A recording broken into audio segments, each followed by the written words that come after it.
Assalamu alaikum. My name is Rahil Sheikh. I am business consultant and investment migration expert based in the US. आज मैं आपसे business visa US के business visa के बारे में discuss करना चाहता हूँ। जो यूएस का बिज़नेस इन्वेस्टर वीज़ा प्रोग्राम, जिसको कॉमनली E2 वीज़ा के नाम से भी जाना जाता है, E2 ट्रीटी इन्वेस्टर वीज़ा। तो मैं इस वीडियो में आपको एक्सप्लेन करूँगा कि E2 वीज़ा क्या होता है, ये किन लोगों के लिए फ़ायदेमंद साबित होता है, किन लोगों के लिए है, और इसकी क्या रिक्वायरमेंट्स और क्लैरिफिकेशंस हैं। तो सबसे पहले तो E2 को जान लेते हैं कि E2 है क्या। E2 visa business investor visa US का बिज़नेस वीज़ा प्रोग्राम है, जिसमें से आप यहाँ यूएस में कोई भी अपना बिज़नेस इस्टेब्लिश करते हैं या आप एग्जिस्टिंग बिज़नेस को परचेज़ करते हैं और उसकी बेस पे यूएस आपको एक investor visa programme investor visa देता है।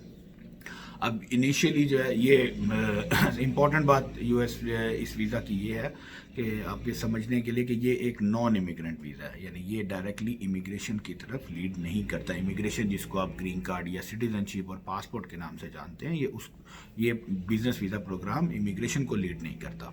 ये नॉन इमिग्रेंट वीज़ा है जो कि आपको initially based on your business, आपने जो भी बिज़नेस परचेज़ किया है या आपने स्टार्ट किया है, उस बिज़नेस की बेस पे आपको इनिशियली 2 साल के लिए दिया जाता है और उसके बाद एवरी 5 ईयर्स ये रिन्यू होता है वीज़ा प्रोग्राम। इसके बाद आप इसकी रिक्वायरमेंट्स के बारे में मैं आपको बता देता हूँ कि इसकी रिक्वायरमेंट्स जो है वो क्या होती है। सबसे पहले इम्पॉर्टेंट बात यह है कि ये सिर्फ यूएस आपकी कंट्री, आपकी जो करंट सिटीजनशिप है या जो करंट आप जहाँ जिस कंट्री में रह रहे हैं, उस कंट्री के यूएस के साथ ट्रीटी रिलेशंस होने चाहिए, ठीक है, जिसको हम उसके बारे में एक पूरी लिस्ट है। जो तकरीबन 65-68 कंट्रीज़ हैं जो ट्रीटी रिलेशंस रखती हैं यूएस के साथ। उनका लिंक नीचे वीडियो में डाल रहे हैं हम, आप उस पर चेक कर सकते हैं कि आपकी करंट सिटीजन कंट्री जो है वो उसके साथ यूएस के रिलेशंस हैं या नहीं है। इन शॉर्ट में पाकिस्तान, बांग्लादेश और बहुत सारे इस तरह के और साउथ एशियन कंट्रीज़ हैं जिनके ट्रीटी रिलेशंस हैं यूएस के साथ। तो ये वीज़ा पाकिस्तान के लिए एक बड़ा कारामद और मुफीद वीज़ा है।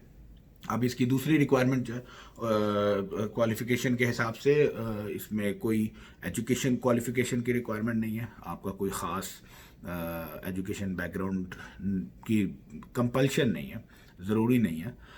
इसी तरह लैंग्वेज बैरियर नहीं है, आपको कोई इंग्लिश लैंग्वेज हो गया या कोई भी दूसरी फॉरेन लैंग्वेज का कोई आपको टेस्ट नहीं देना, कोई क्वालिफ़िकेशन नहीं चाहिए।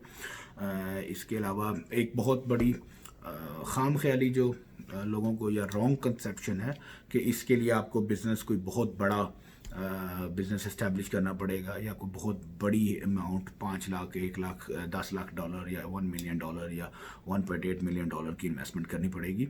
ऐसा नहीं है। इसमें मिनिमम थ्रेशोल्ड इन्वेस्टमेंट का इसमें आपके बिज़नेस के मुताबिक है। आप $1 लाख का बिज़नेस कीजिए, 1.5 लाख का कीजिए, 2 लाख का कीजिए, जैसा आप बिज़नेस परचेज़ कर रहे हैं फॉर एग्जांपल, तो आपकी बिज़नेस की वैल्यू के हिसाब से आप इसमें इन्वेस्टमेंट कर सकते हैं। एक दूसरा जो मिसकंसेप्शन है लोगों को कि इसमें आपको बहुत सारे एम्प्लॉयज़ रखने पड़ेंगे, कि 8 या 10 या 12 एम्प्लॉयज़ रखने पड़े, ऐसा भी कुछ नहीं है। इसमें स्टार्टिंग में आपके बिज़नेस मॉडल पे डिपेंड करता है कि आपका क्या बिज़नेस मॉडल आप पेश कर रहे हैं और उस बिज़नेस मॉडल के हिसाब से आपको कितने एम्प्लॉयज़ चाहिए। शुरू में आपके कोई एम्प्लॉयज़ नहीं है तब भी चलेगा, आप 6 महीने में 1 एम्प्लॉय रखिए, 1 साल में 1 एम्प्लॉय रखें, 2 साल में 2 कर लीजिए। जैसे जैसे आपका बिज़नेस ग्रो करेगा आप उस हिसाब से अपने एम्प्लॉयज़ जो है उनको ग्रो कर सकते हैं। तो इस वजह से इसकी मिनिमम एम्प्लॉयज़ की तरफ से भी कोई रिक्वायरमेंट नहीं है। इस इन्वेस्टर वीज़ा से आपको यूएस का रेजिडेंट स्टेटस मिलता है, जिसमें आप यहाँ पे रह सकते हैं। आप अपनी फैमिली को साथ लेके आ सकते हैं। फैमिली में आपकी इमीडिएट फैमिली शामिल होती है, जो कि आपकी वाइफ और आपके बच्चे जो 21 साल से नीचे हैं।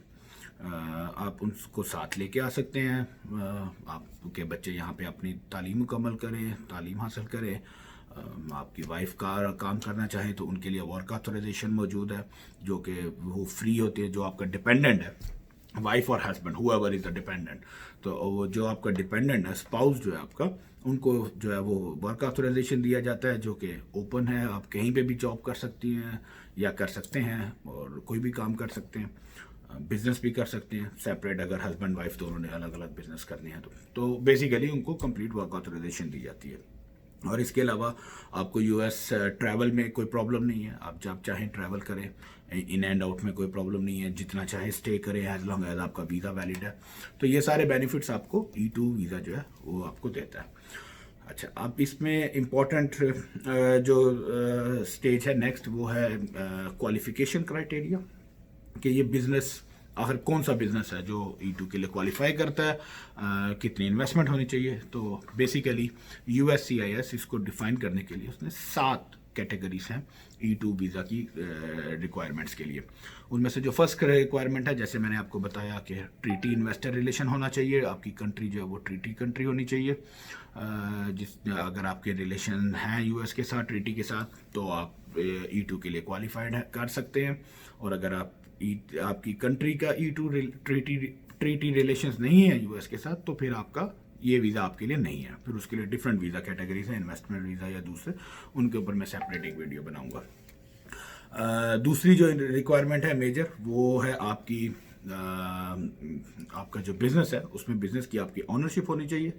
आपका बिज़नेस की ऑनरशिप से मुराद है कि कम से कम भी आपका 51% शेयर जो है वो आपके नाम पे होने चाहिए बिज़नेस के। तो अगर आपका कोई भी बिज़नेस, अगर आपके शेयर्स 51% से नीचे हैं, तो ये वीज़ा आपके लिए, तो आप इसके लिए क्वालिफाई नहीं कर पाएंगे। तो 51% मिनिमम है, 100% होता है तो ज़बरदस्त, अदरवाइज 51% मिनिमम शेयर होने चाहिए। तीसरी रिक्वायरमेंट है इसकी कि आपको बिज़नेस करने के लिए आपको खुद आना है US में और आके यहाँ पे बिज़नेस को ग्रो करना है, डेवलप और डायरेक्ट करना है। यानी आप बिज़नेस के ओनर हैं, कोई भी बिज़नेस आपने कोई खोला है तो वो आप खुद आएंगे। ऐसा नहीं है कि आपने बिज़नेस पैसिव बस आपने कर लिया और आप जो है वो इन्वेस्टमेंट किसी पार्टनर के साथ मिलकर कर दी और वो पार्टनर बिज़नेस को मैनेज कर रहा है, तो उस आपका रोल बिज़नेस में या इन्वॉल्वमेंट बिज़नेस में नहीं है, तो आपके लिए ये वीज़ा नहीं है। तो इसमें आपको इन्वॉल्वमेंट बिज़नेस में देनी पड़ेगी। चौथी और बड़ी इंपॉर्टेंट चीज़ है जी, सब्सटेंशियल इन्वेस्टमेंट होनी चाहिए बिजनेस में। जैसे कि मैंने आपको बताया कि कोई मिनिमम अमाउंट गवर्नमेंट की तरफ से या USCIS की तरफ से नहीं डिक्लेयर्ड है, जिसका मतलब ये है कि एज लॉन्ग एज आपका बिजनेस वायबल है, आप जो बिजनेस पसंद कर रहे हैं उस बिजनेस की कितनी इन्वेस्टमेंट होनी चाहिए ताकि वो प्रॉफिटेबिलिटी की तरफ जा सके, दैट इज़ द इन्वेस्टमेंट जो कि आप बिजनेस में करनी चाहिए। मिसाल के तौर पे अगर आप किसी एक रिटेल स्टोर या गैस स्टेशन की तरफ अगर आप जाते हैं, या किसी भी रिटेल स्टोर, सी स्टोर, कन्वीनियंस स्टोर, ग्रोसरी या सुपर मार्केट, हाइपर मार्केट, किसी की कोई भी आप ऐसा बिजनेस लेते हैं, तो उसकी अगर लोकेलिटी के हिसाब से अगर बिजनेस वैल्यू लेट से 2 लाख, 3 लाख डॉलर है या 1.5 लाख डॉलर है, आप उसमें $50,000 की उसकी पैरेलल इन्वेस्टमेंट करके तो आप बिजनेस के लिए क्वालिफाई नहीं कर सकते। उसके लिए फिर आपको जो मार्केट वैल्यू है बिजनेस की उतनी इन्वेस्टमेंट चाहिए। और इसी तरह अगर आप कोई IT सर्विसेज प्रोवाइड करते हैं या आपके कोई अकाउंटेंट बैकग्राउंड है, आपने कोई अकाउंट्स की सर्विसेज प्रोवाइड करनी है, तो उसके लिए आपको 2 लाख 3 लाख की इन्वेस्टमेंट नहीं चाहिए। उसके लिए आप अपनी जो मिनिमम रिक्वायरमेंट है इन्वेस्टमेंट की, आप उसको मेंटेन कर सकते हैं।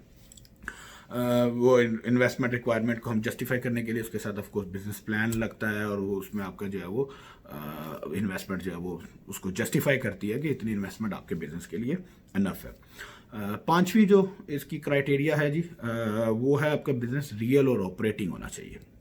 इसका मतलब ये है कि बिजनेस जो है वो एक्चुअल होना चाहिए। ऐसा नहीं कि आपने एक सिर्फ कंपनी जो है रजिस्टर कर लिया है, या आपने पेपर्स पे एक स्केच बना लिया, या आपने बिजनेस प्लान बना लिया है और वो बिजनेस प्लान आप प्रेजेंट करके आप उसकी बेस पे इन्वेस्टर वीज़ा अप्लाई करना चाह रहे हैं, तो वो ऐसा नहीं होगा। यानी बिजनेस आपका एक्चुअल एस्टेब्लिश्ड बिजनेस होना चाहिए, कि जो आप बता सके कि द मोमेंट जब आपको वीज़ा इशू हो जाएगा तो आप अपना बिजनेस को आके एस्टेब्लिश करेंगे और उसको ग्रो करेंगे और उसमें आप अपना ऑपरेशन स्टार्ट करेंगे।